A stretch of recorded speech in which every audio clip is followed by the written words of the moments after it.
Joining me right now is Georgia Congressman Doug Collins. And Congressman, it's always great to see you. Thank you so much for joining us. Good morning, Maria. It's good to see you as well. I know you have been able to secure hydroxychloroquine for the state of Georgia. I want to get to that in a moment. But first, let's talk about the Paycheck program, because I've been hearing from a lot of small business, Congressman, and you know that there has been, it's been a messy start, if you will. And there are some small businesses that are asking, pleading to change the timeline, whereas they can't take the money now to give it out over an 8-week period. And then have to only be timed for that 8-week period, because that's not going to stop them from going bankrupt because they don't have any demand. They're shut down. You're right, Maria. Yeah, Maria, you're right. And what we've got to look at, the President Trump made it very clear, and Vice President Pence and the Congress made it very clear that the thing we needed to do was take care of the two parts, the health of our nation and the economy of our nation. And by doing so, by putting the priority on making sure that our first responders, doctors, and everyone got the help that they needed, then also putting money in people's paychecks, making sure businesses can keep employees as long as they possibly can. And those are the two priorities. And what we're trying to do now is to get more money into that. But what you just talked about is very true.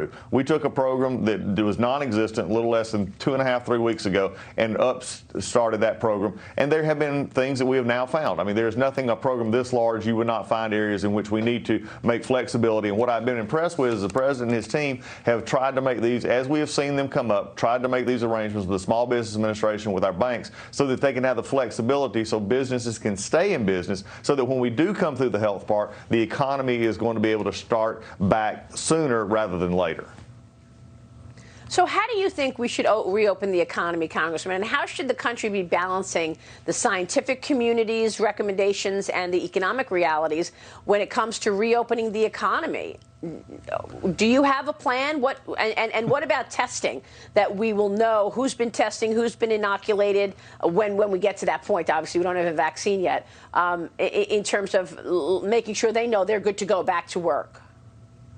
Well, there's several things there. One was, and it's amazing, you made a comment earlier about, I've been amazed at how the American people have pulled together. I've been contacted by a company, even here in Georgia, that does sort of an at-home plasma separator where you could get to those antibodies, you could see those quicker. Dr. Briggs had talked about that, others have talked about that as well. And they've been contacted, they're stepping forward, they're making this technology known, others are doing that as well. I think what we've got to see is what the President said is we're going to continue this process, I think, through April. But we're seeing it, as you said earlier, some flattening is occurring, the social distancing is working, making people aware of this and not getting too quick, so that you'll be able to get to the end of this month, be able to take the monies that have been put in for stimulus and then have our business start opening up in certain areas. I think you'll see some areas open up quicker than others. It just depends on where the virus is staging at. But I think you have to take both the science and the economics into play here as we continue this. We can't stay shut down forever, and I think we've also got to make sure that we're also taking care of people's health as well.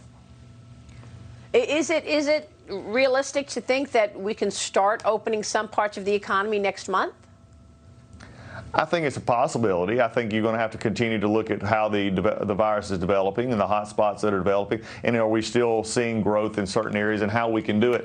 The economy in many areas is struggling because, especially in our service, and Georgia's a prime example of that, with tourism and service industries and those that are being killed. I talked to a hotelier the other day who normally has 90-95%. He's in a business area. He's at 6%, 7% occupancy. These are the kind of things that's going to take time to get back up. But also, in light of these things, we're also going to find new areas of growth in our economy that we didn't have before. In the telemark, in our telecommuting, how we're talking, how we're communicating. These are going to open up new opportunities as well. Even as businesses get back into play, we may see a whole different economy burge out of this.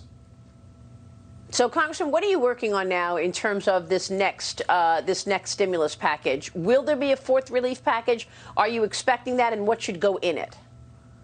There's probably going to be at least one more. What we're dealing with right now, though, is very frustrating, Maria. We need to make sure, as you talked about, and we just talked about just a moment ago, small businesses and the payroll protection plan, we need to make sure these payrolls are protected. These businesses can have the money that they need to keep going and not just go out of business at this time. And we need to put the $251 billion that the President has asked for into this package right now, so that sometime this week we're not actually just getting the paperwork straight but have no money. We need to make sure it continues the process. The Democrats, however, want to continue a negotiated process in which we're adding monies for other things that monies are still available for.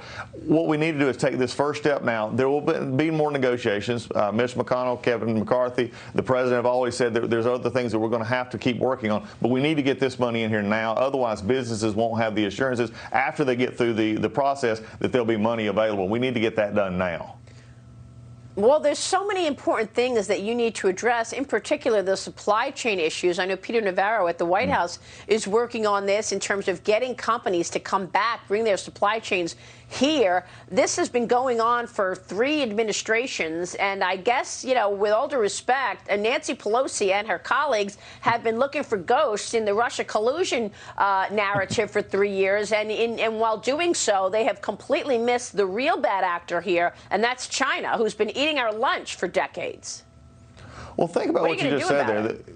Well, I think you just brought up a great point. Think about the distractions of the last year before we ever got here. When President was talking about trade deals, after we had went through our time of getting our the tax plan done, getting our economy growing as much as it was, and then the President transitioning into tax, where we held the Mexican-Canadian trade agreement up for almost a year because of these investigations and everything else. We held all that up. At the same point, we're missing the supply chain, where the President was talking about this in his deals with China. He was talking about bringing those companies back, making sure our supply chain was secure. Now we're seeing it. When you wake up one morning and you have a pandemic and you see that a vast majority of our pharmaceutical supply chain was based in China, when you see as you talked about earlier, this PPE issue now of getting where China is clamping down on it, where you see this, it makes it even more. Peter is right about this. Navarro couldn't be more right. When we've got to make sure that the incentives from the tax plan earlier or incentives earlier to bring this supply chain back has got to be one of the first and foremost things we do. It also will help us in our economic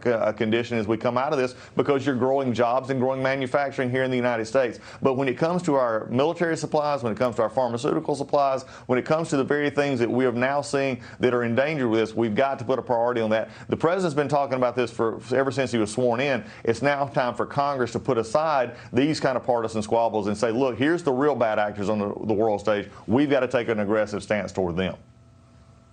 Will a supply chain element be in a 4th relief package, Congressman? I think it will be something addressed. I think we need to also make sure that we're making sure that American companies are not exporting things overseas that can be used here first. We've had some reports of that. I've made that issue very clear with the White House and others as we've signed on to say this stuff needs to stay here first, because that's our first priority. Yeah, of course. Congressman, it's good to see you this morning. Thanks so much. It's great to be with you, Mary. Have a good Monday. Doug Collins. Doug Collins joining us. We'll be right back. Stay with us.